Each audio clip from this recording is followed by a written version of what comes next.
going on in South Africa. You know, we're paying them billions of dollars and we cut the funding because a lot of bad things are happening in South Africa. The fake news ought to be looking at it. They don't want to report it.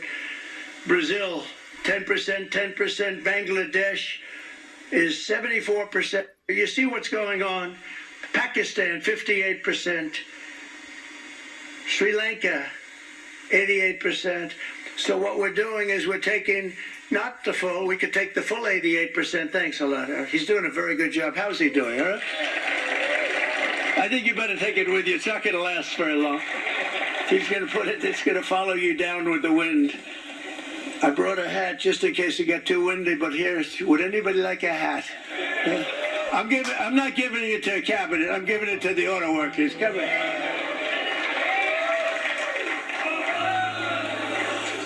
Thank you, fellas. Get it. That's it. That's it. They deserve it more than our cabinet. Our cabinet has plenty of hats. But you see the numbers. The numbers are so disproportionate. They're so unfair. At the same time, we will establish a minimum baseline tariff of 10%. You notice that on the chart? And that'll be on other countries to help rebuild our economy and to prevent cheating. So we're going to have a minimum of cheating, and we're going to be very severe on the people that at the gate that watch the tariffs and watch the product coming in, because there's been a lot of bad things happening at the gate because the money is so enormous that you're talking about. There's never been probably anything like it in terms of the enormity. And there are a lot of bad things happen at the people that do the check-in, and they're looking at 10-year jail sentences if they do play. We're going to treat them so good, but if they cheat, the repercussions are going to be extremely strong. Foreign nations will finally be asked to pay for the privilege of access to our market, the biggest market in the world. We're right now the biggest market in the world. We had a great country 4 years ago in terms of the economics. We were doubling up on China. We were doing so well. Nobody was going to catch us, but so much of it slipped away over the last 4 years under Biden. I campaigned on this policy throughout last year, and today that promise was made, and it was also a promise, as you know, that was kept. Promises made, promises kept. To any company that objects to our common sense reciprocal tariffs, again, reciprocal, back and forth, back and forth. And I call this kind reciprocal. This is not full reciprocal. This is kind reciprocal. But what we do is we cut it in half. We charge them. My answer is very simple. If they complain, if you want your tariff rate to be zero, then you build your product right here in America, because there is no tariff if you build your plant, your product in America.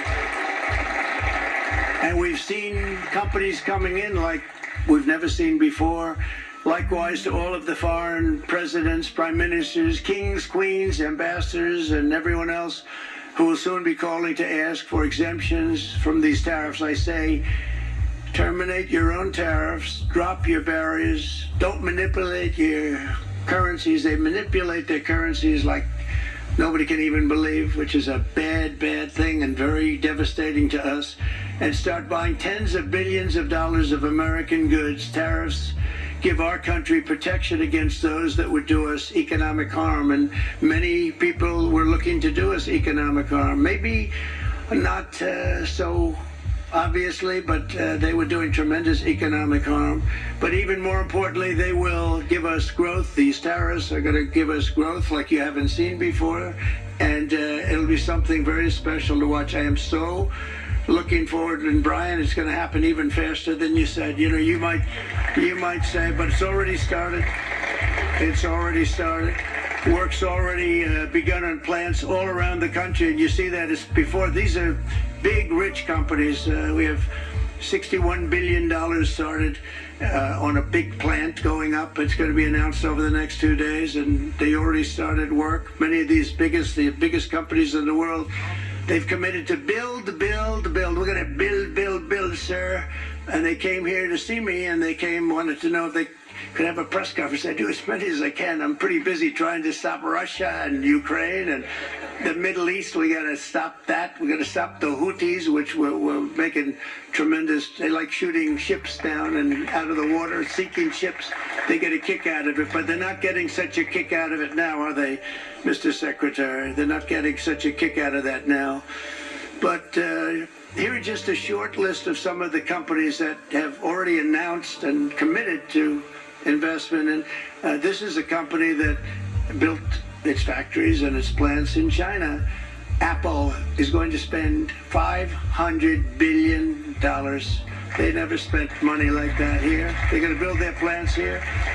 SoftBank, OpenAI, and Oracle, great companies, are investing $500 billion almost immediately. NVIDIA, a hot company, is investing hundreds of billions of dollars. They just announced. TSMC, the biggest, most important company in the world of chips from Taiwan, with no investment from us, is investing $200 billion. And they said the reason was, number one, the election of November 5th, and number two, the tariffs. They don't want to pay the tariffs, and the way they're not paying it is to build their plant here. So we're going to go from almost no percentage. We used to have 100% of the chip market. Now it's all in Taiwan. Almost all of it's in Taiwan. A couple of other countries, but mostly in Taiwan. And think of it, we had 100%. We lost it because of people in that office that didn't do their job. They allowed it to be stolen from us.